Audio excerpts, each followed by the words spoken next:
What up, folks? I'm back once again doing another video game review, and I'm reviewing Super Back to the Future Part 2, and it was released for the Super Famicom back in the early 90s.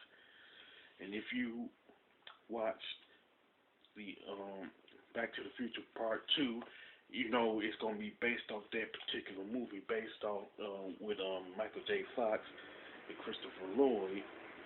And the game, much like the movie that it is based on, picks up where Back to the Future left off at, where Doc Brown tells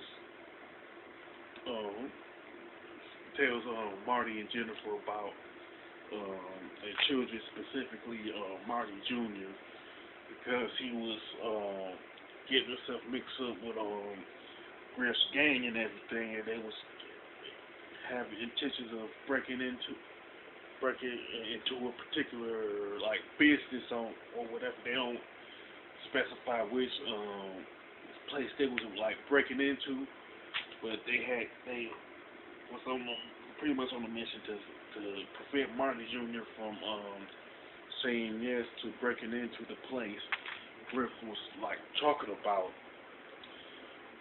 So they pretty much, that's like the first aspect of the game, which you do successfully do, where you have to fight Griff in a boss battle.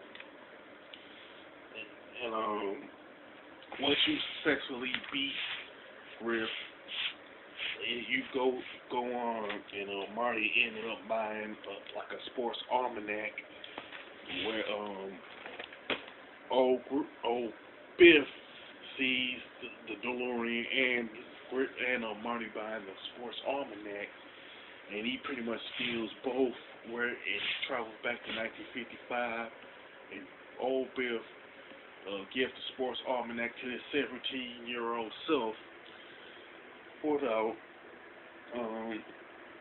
Marty and Doc and Marty's knowledge till it was like too late when Marty went back to 1985. But they learned Marty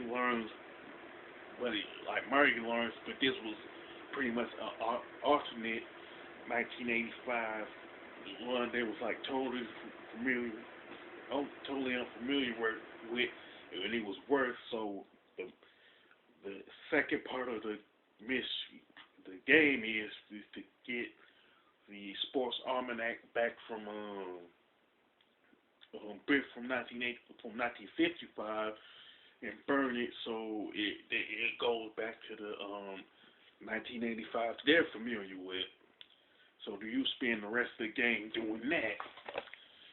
And of course you're playing Marty, and you're pretty much on the hoverboard. You travel back to after you travel to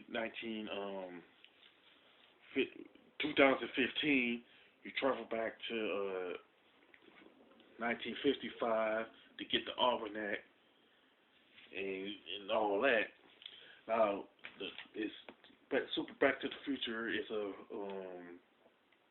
pretty much a platform. You take out enemies you do jump, and you take out the enemies with the hoverboard. And there's the majority of the enemies in the game, of course, don't show up in the movie, with the exception of Biff and Griff, So you do face off against both of them in boss battles and things like that.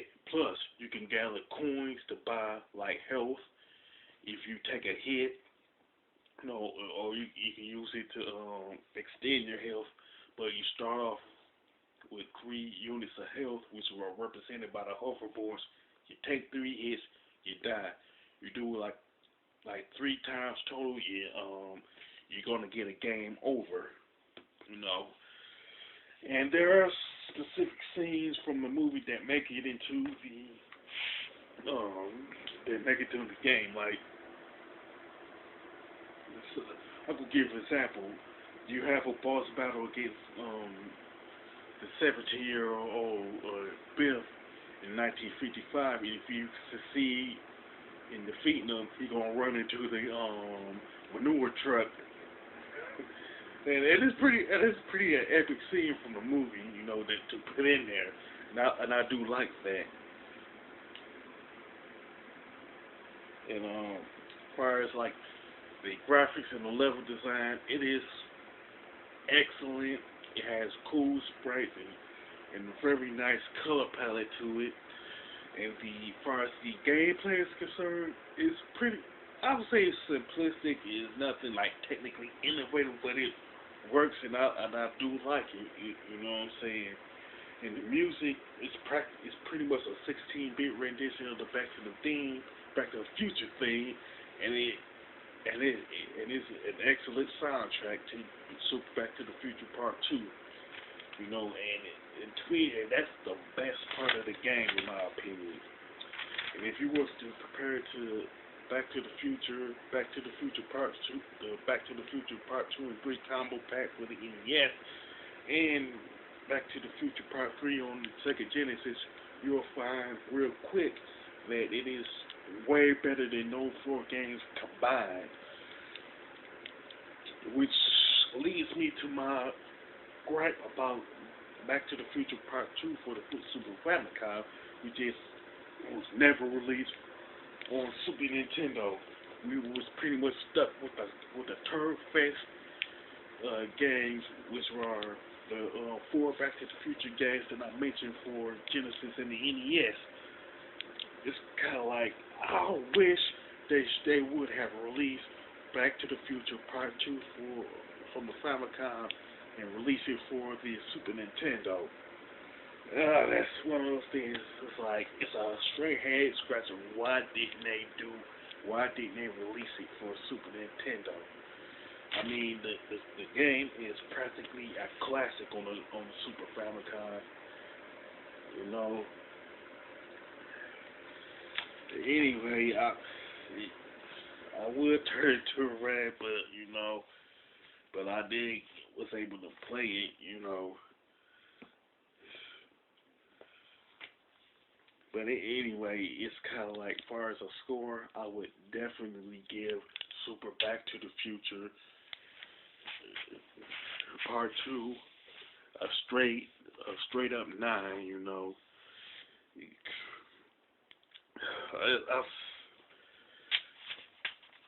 I'm still frustrated in a way, because it was the fact that Super Back to the Future Part 2 wasn't released on the Super Nintendo. But anyway, with that being said, if you were able to play Super Back to the Future Part 2, you can mention it. You can mention if you liked it or not in the comment section. But I doubt that a whole bunch of people will hate this particular game. But anyway, if you really like this particular game, you can mention it in the comment section. If you like the review of Super Back to the Future Part 2, don't hesitate to click the thumbs up button. And don't forget to subscribe. This is your boy, Big Metroid Fan 12, signing off.